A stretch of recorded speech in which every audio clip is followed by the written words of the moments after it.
Free shipping. Forward. Sometimes a story arrives like a letter you never expected, but you know the handwriting at once. I didn't write this cycle about Brad. I wrote it about anyone who's ever sat in a kitchen late at night listening to the fridge hum while the world keeps quiet in reply.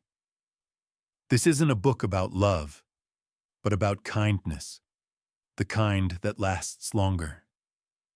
About silence where you can hear that someone is still waiting, and if you're waiting now, this book has already found your address. Part 1. Brad always figured life was like online shopping. You add your dreams to the cart, type in your card number, and then you wait on a delivery that's forever delayed due to weather conditions for some reason. At 40, he lived alone, ordered food through apps, and swore he'd start running on Monday. Every Monday, he found a new reason not to, ranging from "the world is too cold" to "I don't own sneakers that match my self-esteem." One day, the courier brought him a pizza and said, "Dude, you're basically my regular. Want a subscription?" "Is that a thing?" Brad asked. "No idea, but you'd at least get a gold card." Brad laughed. It was the first time all week he'd laughed at something other than a meme. The next day, he decided to go for a run. Old sneakers, phone strapped on with a hair tie. By the third block, he realized he'd run out of air, but he'd picked up something new. A neighbor named Claire walking her dog, who noticed his suffering. "You're the first person I've seen who's gasping before the park," she said. "It's a special training program for people with too much ambition." They started talking. Turned out she worked from home too, ordered food too, and also hated Zoom calls. Brad didn't know how to explain that he hadn't felt anything alive in a long time, except the phone vibrating. A week later, they ordered pizza together. The same courier grinned. "Oh, an upgrade. Looks like you're on a family plan now." Brad smirked, and in that moment he realized, sometimes life isn't delayed by the weather. Sometimes you just have to go out and meet the delivery yourself. Part 2. Brad didn't believe in signs from fate. He believed in discounts. In his experience, fate wasn't generous, but Amazon sent 10% coupons every Friday. His apartment had it all: a coffee maker that cost more than his laptop, a 3-in-1 frying pan he'd never used, and a collection of mugs that said things like "Live in the moment," "Breathe deeper," and "You are your own delivery of happiness." The last one, ironically, arrived shattered. He was going to file a complaint, then thought, maybe that's the sign. Let it remind him that happiness always shows up with a crack or two. He worked from home, copywriter at an agency that sold everything from coffee to anti-loneliness cream. His boss, Carol, sent morning emails with that corporate pep that sounds like a threat. "Good morning, team. Today we create content magic." He conjured his magic in pajamas, with cold coffee, and the face of a man who's about to change his life. For the 4th year running. Friday evening, with the sky the color of a microwave after experiments, he ordered pizza again. The courier, a guy in a green Go Fast jacket, smiled. "Dude, you're basically my regular. Want a subscription?" Brad snorted. "Is that a thing?" "No idea, but you'd get a gold card, or at least a free fridge." It was his first real laugh all week. Not a ha in a chat, not a polite "lol," but an actual laugh. Brad felt maybe his heart wasn't fully automated after all. The next day he went for a run. Not because he wanted to, because he got scared. Scared by how quiet the apartment had become. Like the fridge and the router were talking about him behind his back. He pulled on the old sneakers, the ones from when he was younger and more naive. At block 3, the breath ran out. At block 4, he ran into Claire. Her dog looked like a poodle crossed with a cloud. "You okay?" she asked. "Absolutely. It's a new training system. Breathe less. Live more intensely." She laughed, and there it was again, the sound of a human voice, warm and alive. Brad couldn't remember the last time he'd talked to someone for no reason, with no agenda. Claire designed packaging. She could make a shampoo bottle look like a tiny work of art. They talked, first about running, then music, then the absurdity of online dating. "All men say they love adventure," she said, "but the wildest thing they do is argue with their bank on the phone." They started bumping into each other. Not on purpose, just in passing. At the park, the coffee shop, the elevator. And one day he ordered pizza again. Only this time, for two. The courier recognized him instantly. "Oh, subscription upgrade, family plan?"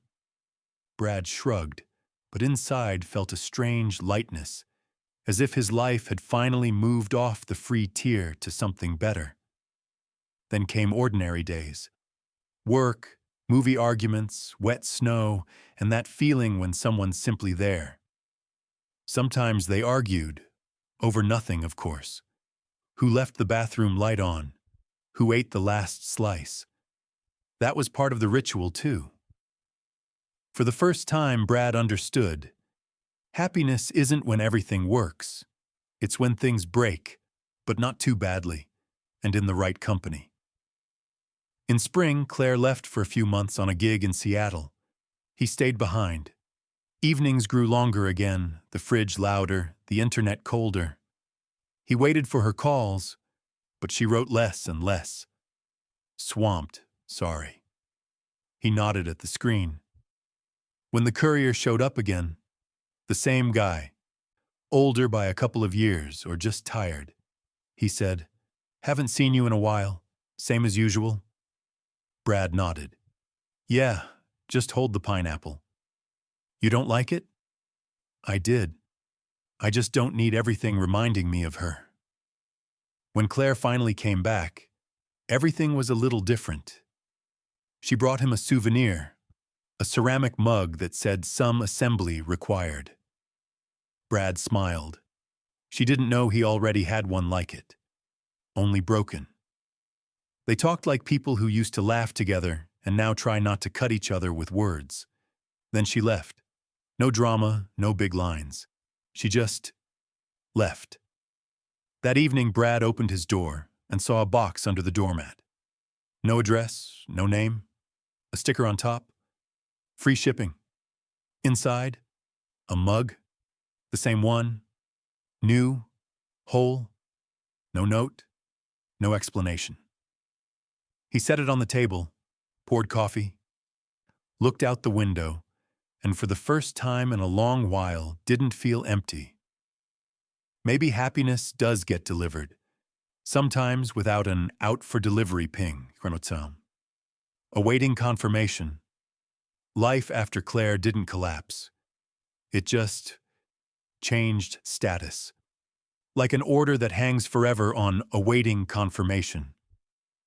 Brad worked again, ate pizza again, laughed at memes again, only with a lag, as if someone was hitting pause before each emotion. Sometimes he caught himself talking to the coffee machine. "Hey, we're a team, right?" It didn't answer, but it hummed softly. That was enough. One day he found that same mug, the broken one, glued together. He held it and realized it was still beautiful, just a different shape. Maybe he was, too, glued back, but still able to hold warmth. Spring passed. The agency reorganized, meaning layoffs. Carol wrote, "Team, we remain strong. If you're not on the list, you're still part of the family." Brad wasn't on the list. He didn't even get angry. He smirked. A family that fires you by email, that's a new level of intimacy. First he was lost, then he felt a weird freedom.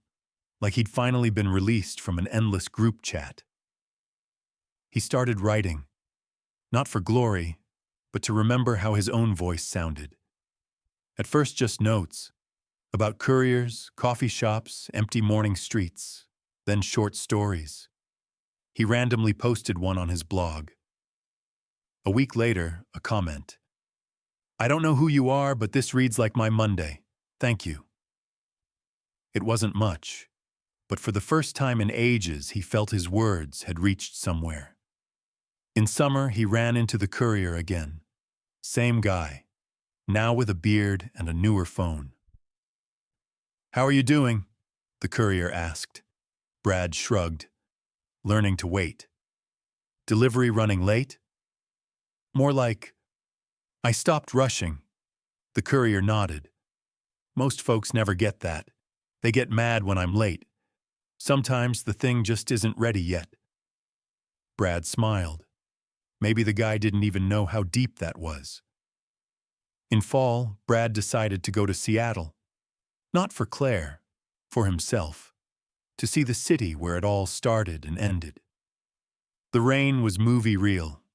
It didn't pour, it spoke. He walked the waterfront, drank 2 hot coffee, and thought maybe happiness isn't what arrives, but what you let arrive. On the way home at the airport, he noticed a woman who looked like Claire. The same posture, the same gesture, brushing hair behind her ear. He wanted to go up. He didn't. Some deliveries don't need a signature. Back home, he opened his laptop and wrote a new story. The title came on its own. Free shipping. He didn't expect anyone to read it. A month later, a small magazine wrote, "We'd love to publish your piece. It feels like a quiet conversation you don't want to end." Brad smirked. Looks like it finally showed up. No tracking number, no alert. Just on time. Part 4. Recipient's signature. A year passed.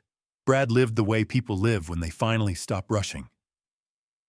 He wrote for magazines, sometimes talked to students about story structure, though he still had no idea how his own story worked. He made a habit of starting mornings without his phone. Brewed coffee, opened the window, listened to neighbors argue about parking. It was oddly calming. Other people's small dramas instead of his own. His story, Free Shipping, kept wandering the internet. It got quoted on forums. Someone recorded an audio version on YouTube. He wasn't chasing fame, but when a reader wrote, "Thank you. After your piece, I called my mom. We hadn't spoken in 2 years." He understood. Sometimes words do get delivered, just without an alert. On an autumn evening, smelling like coffee and beginnings, he found an envelope in his mailbox. A real one, with a stamp and handwriting he recognized instantly. Claire. He stood there holding it. The paper felt a little damp, from rain or hands. He didn't open it right away. He made coffee, sat by the window, watched city lights. Then he slid it open. "Hi, Brad. I saw your story. Didn't believe it was you at first. Then I knew. Only you could write about pizza and loneliness in a way that makes you want to laugh and cry at once. I thought a long time about writing." We didn't end badly. Life just headed in different directions, like 2 couriers on different routes. I live in Portland now, work at a small design studio. Sometimes I read your pieces. Every time I think we both finally found a way to speak, even when we're quiet. Thank you. For the laughs, the coffee, and for teaching me to wait, not for people, but for the right moments. If you ever find yourself here, in the city of rain and coffee, I'd love to see you. No script, just because, Claire. He finished and sat in the quiet for a long time. No drama, no flair, just calm. As if the long-awaited order arrived with not what he wanted but what he needed. On the table sat the mug that said "Some assembly required." He smiled and raised it. Signature confirmed. He murmured. Later he wrote a new story. No irony, no moral. Just about how someone once wrote a letter, and it arrived. On time. No express shipping. Just ordinary mail from life. Part 5. Promo code for the future. Claire's letter sat on the windowsill for nearly a month. Brad read it several times, not because he didn't understand, but because he wanted to live through every line. He even noticed her handwriting had changed. Calmer, surer, like someone who'd finally stopped apologizing to time. He didn't answer right away. Maybe that was the right call. Sometimes not answering isn't silence. It's a form of thanks. Winter in LA felt like a bad Instagram filter. Technically winter, but not really. Brad still taught creative writing, still drank too much coffee and checked the news less and less. His students loved asking, "Is every story really about love?" He'd smile and say, "No. But if love ever shows up in there, it rarely leaves without a scene." One evening after class, he sat in an empty room grading. A student had written, "We don't wait for deliveries if we know how to deliver joy ourselves." Brad read the line twice, and suddenly he knew. It was time. Not for something specific, just to see how it is in the city of rain and coffee. Portland was cool and green, smelling of wet earth and new starts. He walked the street where their favorite coffee shop had been. Now it was a vegan bar. The world updates itself like an app whose notifications you didn't allow. He saw Claire by chance. No cinematic drama. She stood at a bookstore window in a sweater with that same hair-tucking gesture. She saw him too, and simply smiled. "You got the letter," she said when they sat down. "I did. I even checked the box. Signature confirmed." "And you decided to use the offer?" "Well, promo codes don't last forever." They laughed. And it was the same laugh. Real, like a year ago. As if nothing had passed except experience. They walked the riverfront, drank coffee, talked about work and dreams and how odd it is that sometimes you have to lose someone to finally meet them for real. As the sun set, Claire said, "I don't know what comes next." "Nobody does," he said. "But I like that we're at least back on the same page." A week later, Brad went home. No expectations, no regrets. He put the new mug on the shelf beside the old one, opened his laptop, and began to write. The title came at once. Promo code for the future. He typed the first lines. "Some things come back not because you look for them, but because it's time they came home." And he realized, this time the delivery might actually be complete. Part 6. A subscription to happiness. 7 years passed. Brad's mailbox held more bills than letters, but one day, between the bank and the furniture store, he found a small package. The logo was familiar. Narrative Monthly, your subscription to inspiration. He smirked. He'd once dreamed of having a story in that magazine. Now his book, Free Shipping and Other Stories, was on their cover. Not a bestseller, not a sensation. Just a book people read, reread, and sometimes quoted in the strangest places. Brad's life grew quieter, but not smaller. He taught at a college, walked his dog, the same one he'd once adopted for a while, and wrote short pieces without plot but with heart. Sometimes he thought of Claire. They hadn't become a couple in the usual sense. More like two lines running alongside each other, crossing at the right points and not stopping each other from being themselves. Sometimes they texted. No drama, no past. Just, "Tried the new cinnamon coffee?" "Yeah, skip it. It's bitter." Sometimes that's enough to know the connection's alive. One day, a young woman named Lila wrote him. She was 23 and studying to be a writer. I read your book. It made me realize not everything in life has to arrive fast. Sometimes it's worth waiting for delivery. Thank you for saying what I couldn't.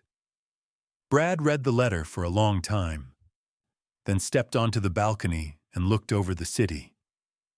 The lights blinked like little order confirmations. The world still hurried somewhere. He didn't. That evening he made coffee, took out the old glued mug, and set it beside the new unbroken one. 2 mugs, 2 times, 2 lives, past and present sharing one place on the table. He opened his laptop and started a new piece. The title was simple: A Subscription to Happiness. Happiness isn't instant delivery.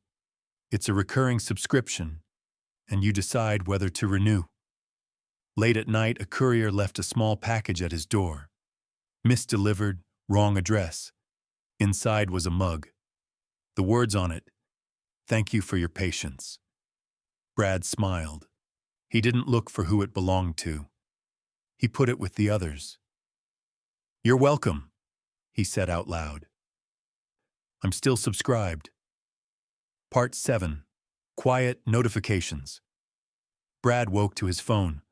Not a call, just a soft notification. "Your delivery arrives today." He smiled. There wasn't much left to wait for, except sunrise, but somehow the notification felt right. He lived out of town, in a small house where mornings smelled of pine and fresh bread. The internet worked when it felt like it. The sun hit the kitchen at exactly 8. He considered that a fair trade. A calendar from his students hung on the wall. Each page had a quote from his stories. Under March. Some things arrive at the wrong time, and that's why we remember them. He opened his laptop and checked email. Notes from publishers, readers, a few old friends. One message had no subject. From Claire. "Hi, Brad. Our studio did packaging for a coffee company. They wanted a slogan about hope and patience. I pitched your words. Thank you for your patience." They printed them. Those mugs are everywhere now. Funny, right? We used to laugh at that. I hope you still know how to wait and to laugh. He smiled. Fate still had a sense of humor. The world is huge, but sometimes it behaves like a small town. Stories circle around and drop by for coffee. That day he went to the local store. For milk, a newspaper, and a bit of randomness. On a shelf stood those very mugs. White, plain, black letters. Thank you for your patience. He bought one. At home, he poured coffee and set it beside the others. Now there were 3. The broken one, like the past. The whole one, like the present. The new one, like what's still ahead. Evening came. He sat on the porch listening to the wind rattle the branches. The dog settled at his feet with a sigh. The phone pinged again. Your delivery is complete. Thanks for choosing us. He smirked. Maybe it was a glitch, or maybe a last little nudge from the world. Everything that needed delivering had arrived. He looked up at a sky clean and wide, no filters. Signature confirmed, he said to no one in particular. Part 8, Handover. He was pushing 60 now. The gray had settled evenly, like a truce. He drank his coffee without sugar. Why add extra illusions of sweetness? He joked. Same house outside town. Books, mugs, and a dog now old, muzzle gone white. In the mornings, he stepped onto the porch and greeted the sun like an old friend who still showed up unannounced. One day, the local university called. A student journalist wanted an interview about his stories, the book, and how he found his voice in the age of digital noise. He agreed. Not because he wanted to talk, but because sometimes silence needs a witness. She arrived in an old Honda with a recorder, young and bright-eyed, arms full of creased pages. "Mr. Caldwell," she began, nervous, "your free shipping has stayed on the university syllabus for 15 years. Why do you think it lasts?" Brad smiled. "Because everyone has to wait. For love, meaning, confirmation, coffee. The world changes. Waiting doesn't." She laughed. "Are you still waiting for something?" He thought. "Sometimes. But I wait without anxiety now. Maybe that's what old age is, when even waiting has become your friend." She clicked off the recorder but didn't leave. "Can I be honest?" she asked. "I wrote my thesis on you. Your stories got me through my parents' divorce. They're not about happiness. They're about being able to find it again. Thank you." Brad nodded. He didn't know what to say. Some sentences don't need replies. After she left, he noticed an envelope on the table. White, unmarked. Inside, a mug, simple, ceramic, no design, just a small line by the handle. "Delivery confirmed." He smiled. The shelf now held 4. Broken, whole, new, and this last one. He poured coffee into it and stepped onto the porch. The sun was leaning toward evening. The dog lay beside him. The air was as thick as the silence after a good book. He raised the mug and whispered, "Signature confirmed. Handover complete." Somewhere far off, in a dorm room, a young woman opened her laptop and began a story. About a man who waited and was delivered. Part 9. New addresses. Months passed after the interview. Brad still wrote, rarely, unevenly, but honestly. He told friends, "I don't write to say something anymore. I write to hear that something inside still rings." Free shipping came out in a new edition, with a foreword by that student, now a fledgling author. She wrote, "He taught us to wait not for parcels but for meetings, and to understand that every story is someone's address, where words will arrive someday." One morning, the mailman left a big envelope at Brad's door. Neat handwriting. From Narrative Press, New York. Inside, an invitation. "Mr. Brad Caldwell, we're pleased to share that your story, Free Shipping, has been added to the high school literature curriculum." Brad sat and stared at the letter. Not pride, just warm, tired gratitude. A story he'd written alone would now be read by someone just starting out. That evening, Claire called. He hadn't seen her in years. Her voice was soft, a little husky, like an old record. "Brad, I saw your book at the store, on a shelf marked 21st Century Classics. You're a classic now, imagine." "A classic?" He laughed. "Is that when people still read you but stop inviting you to parties?" She laughed too. "Yeah, but it's nice anyway." "You still in Portland?" "No, New Mexico.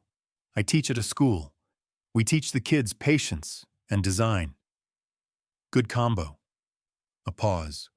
Warm, easy. "You know," she said, "none of what we went through was for nothing. It just needed time to turn beautiful." Brad nodded. "Everything beautiful takes waiting, even the delivery of happiness." When they hung up, he went to the window. Boxes lined the sidewalk. His neighbor was moving. On one, in thick marker, "New address." Brad smiled. The world leaves signs, even for those who've stopped looking. Later, he jotted in his notebook. Stories don't end. They just change address. Sometimes to the place where you're already expected. He closed the notebook, poured coffee into the mug that said "Thank you for your patience," and for the first time in a long while felt life was still en route. And that was wonderful. Part 10. A letter with no address. I got a letter. No return address, no date. Just my name on the envelope, written in old-fashioned script, tilted as if the word itself wanted to fall into memory.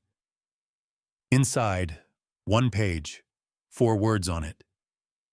Signature confirmed. Thank you. I knew who it was from. Years had passed since I'd first gone to see him. Back then, with a recorder and silly questions about inspiration. Since then, I became a writer. Published 2 books.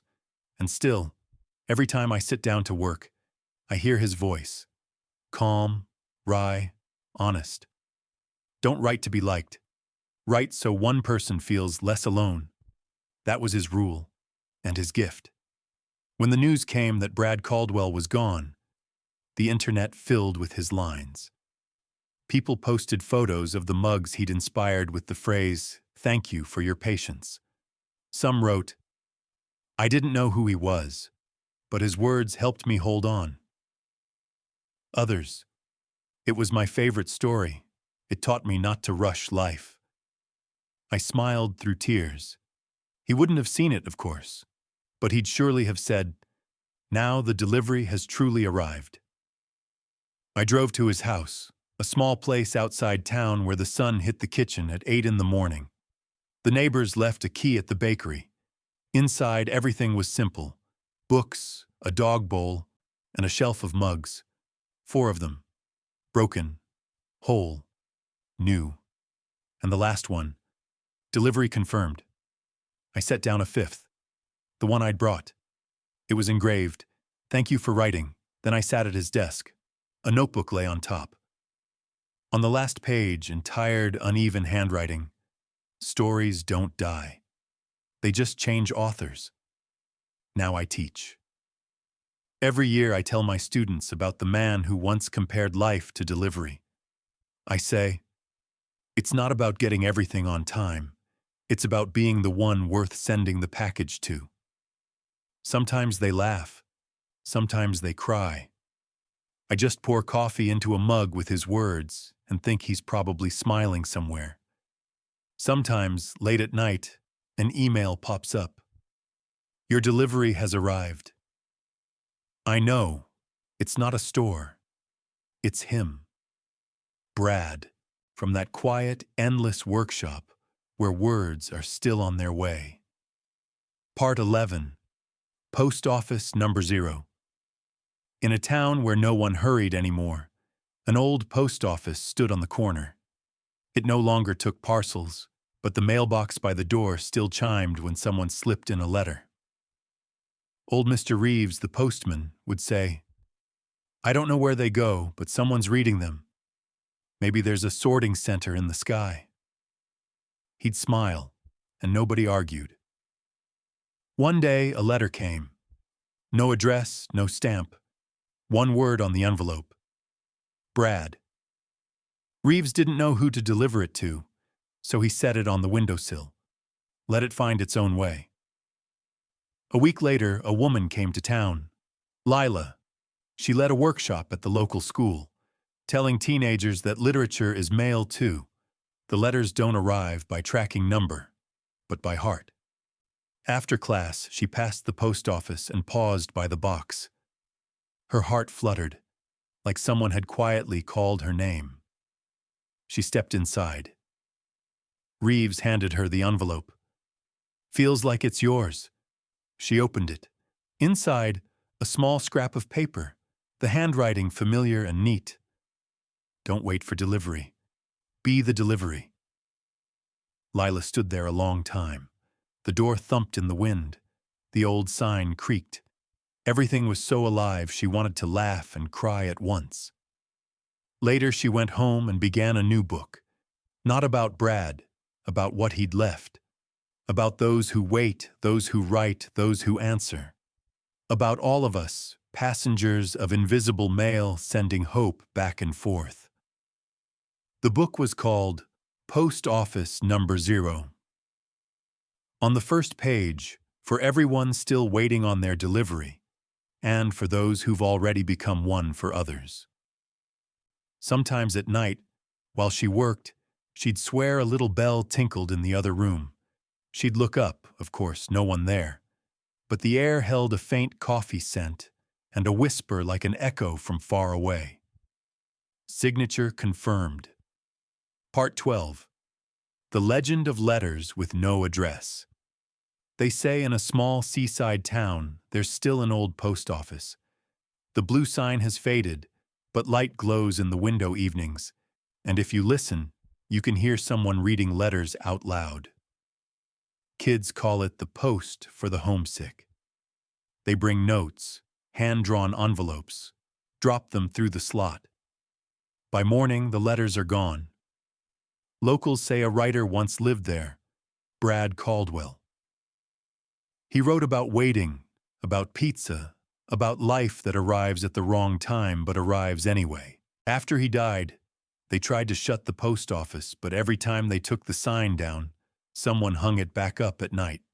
So they left it. Now folks just call it Post Office Number 0.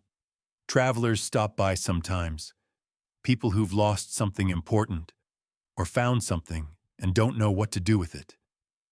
They write a letter with no address, just what needs saying, to themselves, to the world, to someone gone. And a few days later, they say a card arrives in reply. Small, unsigned. A short phrase on it, always different but recognizable in tone. Thank you for your patience. Or signature confirmed. Or you're already there. No one knows who writes them. No one really tries to. One autumn a woman came. Lila. She carried a worn book under her arm. The cover faded. Brad Caldwell. Free shipping. She laid it on the counter and told the postman, "Leave this here, for those who'll be waiting after us." He nodded. The book has sat by the window ever since. The pages have yellowed a little, but it still smells like coffee. They say if it's raining and you stand near the door, you can hear paper rustle and a quiet voice. Stories don't die. They just change authors. And if you write a letter right then, even in your head, even without a pen, it will be delivered. No address, no stamp, just to where it's wanted. Part 13. When everything's delivered, at the end of all stories there's silence, not emptiness, rest. Like evening after a long day, when you finally sit down, pour coffee, and realize there's nothing left to explain. Brad's story began with pizza, continued with a letter, and ended, not with death, but with a handover. He didn't look for meaning. One day he simply stopped fearing not finding it. Claire lived her life. Lila wrote books. Mugs that said "Thank you for your patience" were still sold in coffee shops across the country. No one remembered who coined the phrase, but everyone felt it was about them. Somewhere in the old post office, wind riffled yellowed pages. On one was Brad's handwriting. If someone ever reads this, it means the delivery's still going. And someone did. Then someone told it again. The world rarely remembers names, but it remembers kindness. Quiet, unassuming, like a letter with no address that still lands in the hands of the person who needed an answer most. So this story has no ending. It just keeps going. In other people, in other towns, in other morning cups of coffee. Thank you for waiting. Thank you for reading. Delivery complete.